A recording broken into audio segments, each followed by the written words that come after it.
11 lines. 3 useState, 2 useEffect. Can you spot the problem? 3 re-renders for 1 update. Now watch this. 3 lines, 1 useState, 0 effects. 1 re-render. Same exact result. And there's a good chance half your components have this problem right now. By the end of this, you'll be able to spot the exact useEffect bug sitting in your own code right now. The ones causing extra renders, the one that silently freezes a value forever, and the one that's probably shipping a race condition to production without you knowing it. UseEffect exists for side effects, things that happen outside React, API calls, event listeners, timers.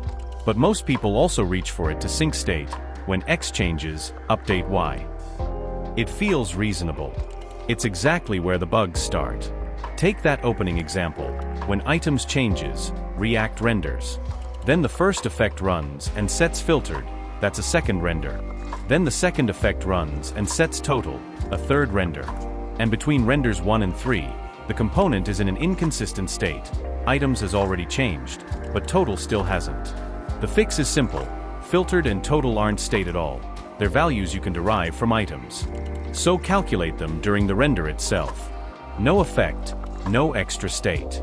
1 render, and it's structurally impossible to end up inconsistent, because everything is computed together. The rule is, if you can calculate it from state or props you already have, it doesn't belong in useState. But doesn't computing it on every render risk being slow? Usually no. Filtering 1,000 items takes under a millisecond, and the overhead of 2 extra renders from the useEffect version is worse than just doing the math directly. If the calculation is genuinely expensive, and you've actually measured that with the profiler, that's when useMemo earns its place, not useEffect plus useState. useMemo computes and returns within the same render. useEffect with useState schedules a second one. Small difference on paper, large difference in practice. That opening example chained 2 effects. In production, it's not unusual to find 5 or 6, each one setting the state that triggers the next. Change the logic in the middle of that chain and you now have to trace the impact through every effect downstream. 1 domino tips the next. Rewritten as direct calculation, 1 useState, 0 effects, 1 render, and the logic reads top to bottom instead of jumping between 5 separate handlers. Here's a consequence of overusing effects that most developers haven't actually diagnosed yet.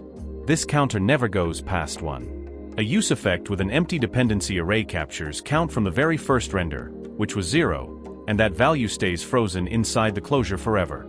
A closure captures variables, not live values, and every render creates new variables, so the closure from render 1 only ever sees render 1's world. The fix is the updater form of setState. Instead of reading count from the closure, you ask React directly for the latest value. And the important detail is that this bug only exists because there's a useEffect there in the first place. No effect, no stale closure. Now the single most common use of useEffect, fetching data. This pattern looks so familiar it feels correct, and it's hiding 3 separate bugs. Bug 1, a race condition. If the ID changes quickly, responses can come back out of order. You click user 2, but user 1's response arrives last, and the screen shows the wrong data. Bug 2, if the component unmounts before the response arrives, you're calling setState on a component that no longer exists. Bug 3, between the ID changing and the response landing, the screen keeps showing the previous user, with no loading state and no error handling. The fixed version uses a BORT controller to cancel stale requests on cleanup, that solves the race condition and the memory leak. But look at what it costs, 30 lines just to fetch data correctly. Here's the part that should actually worry you. Every one of these bugs only exists because there's a useEffect sitting there at all.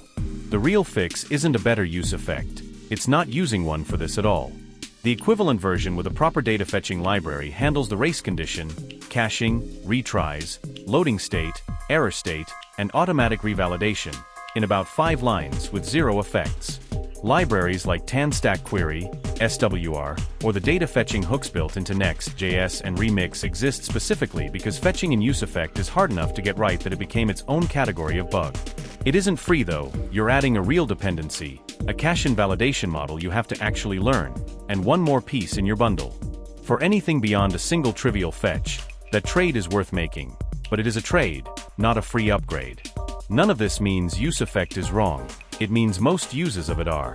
The legitimate cases are the ones that are genuinely external to React. event listeners on the window or document, WebSocket subscriptions, integrating a library that manipulates the DOM directly, timers and intervals with proper cleanup, analytics, logging. So before you write another use effect, ask it 3 questions in order.